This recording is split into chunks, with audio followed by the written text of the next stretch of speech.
Hey there, Jim Johnson for Accent Help here. And what I want to talk about today is glottal stops. So the symbol for a glottal stop looks a lot like a question mark, basically like a question mark with a line at the bottom of it. So what a glottal stop is your glottis is your vocal folds or the space between your vocal folds.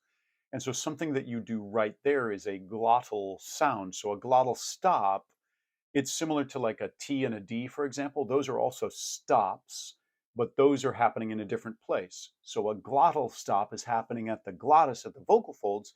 And this would be the thing that a lot of people think of with like a Cockney accent going, a little bit of luck with a little, that sort of thing, right? So that is an example of a glottal stop. Another term, way that this term is sometimes used, especially in theater land, is sometimes people talk about a glottal attack.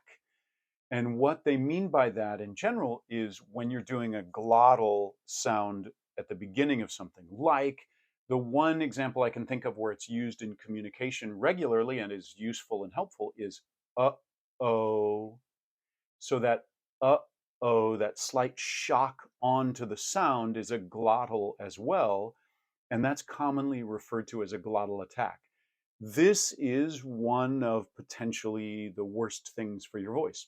So if you are, especially if you're in a play, for example, in a very large space and you're being very loud and you say something like, if you ever do that again, if you eh, eh, that kind of shock onto the voice, this is the reason, the main reason why cheerleaders get nodes, they get bumps on their vocal folds because they're going, who you rooting for? NPH.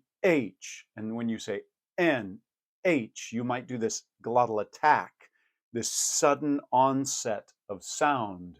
The sudden onset is what they call it in Joe Estel's singing training. So sudden onset, that is a glottal attack. Uh-oh, if you ever.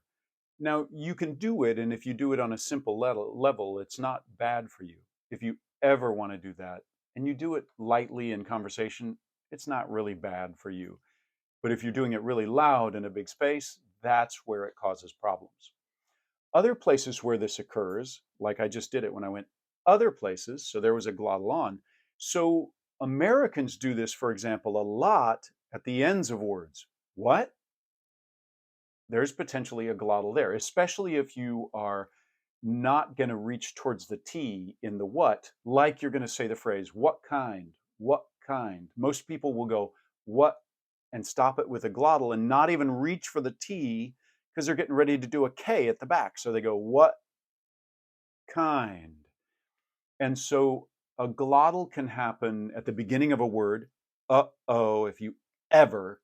It can happen in the middle, and that's where a lot of people think of it, like that little, what about a little, that kind of thing. Betty bought a bit of better butter.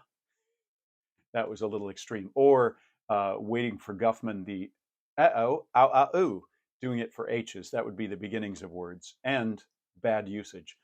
And then you could do it potentially at the end of a word, for example, what, but, and you could do it for like, for the word like, for example, if you might still reach for the K, but you're probably stopping it in your throat. In fact, all the time when we stop something, like red, I'm doing the main stoppage of that D sound in my throat.